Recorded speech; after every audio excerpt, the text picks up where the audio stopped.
यह बुजुर्ग महिला जिसकी दिमागी हालत ठीक न होने के कारण वह सुबह से हाईवे पे घूम रही थी। एक्सीडेंट होने की संभावना बनी हुई थी।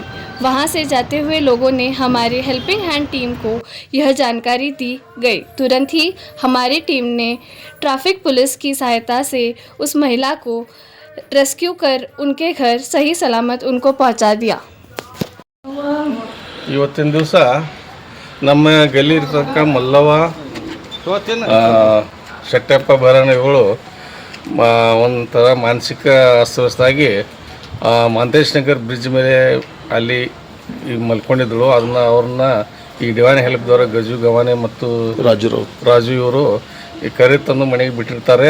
ಅವ್ರಿಗೆ ನಮ್ಮ ಗಲ್ಲಿ ವತಿಯಿಂದ ನಮ್ಮ ವತಿಯಿಂದ ಅವ್ರಿಗೆ ತುಂಬ ಅಭಿನಂದನೆಗಳು. ಅದೇ ಪ್ರಕಾರ ಇವರು ಮಾಡುವಂಥ ಕೆಲಸ ಭಾಳ ಒಳ್ಳೆಯದು ಮತ್ತು ಭಾಳ ಒಂದು ಯಾರೇ ಆಗಲಿ ಅಂದರೆ ಯಾರಿಗಾದರೂ ಹೆಲ್ಪ್ ಬೇಕಾತ ಗೊತ್ತಾತಂದರೆ ಸರಳ ಅವರು ತಮ್ಮ ಡಿವೈನ್ ಹೆಲ್ಪ್ ಜೊತೆಯಿಂದ ಹೋಗಿ ತಮ್ಮ ಕೈಯಿಂದ ಅನುಕೂಲ ಆಗುವಂಥ ಸಹಾಯ ಆಗುವಂಥ ಸಹಾಯವನ್ನು ಮಾಡಿ ಅವ್ರಿಗೆ ಹೆಲ್ಪ್ ಮಾಡ್ತಾರೆ. ಅದೇ ಪ್ರಕಾರ ಇವತ್ತಿನ ದಿವಸ ಮಲ್ಲವನು ಮಾಂತೇಶ್ ನಗರದಿಂದ ಇಲ್ಲಿ ಮನೆ ತನಕ ತಂದು ಬಿಟ್ಟಿದ್ದಾರೆ. ಅವರಿಗೆ ನಮ್ಮ ಎಲ್ಲರ ವತಿಯಿಂದ ಧನ್ಯವಾದಗಳನ್ನು ಸಲ್ಲಿಸ್ತೀವಿ.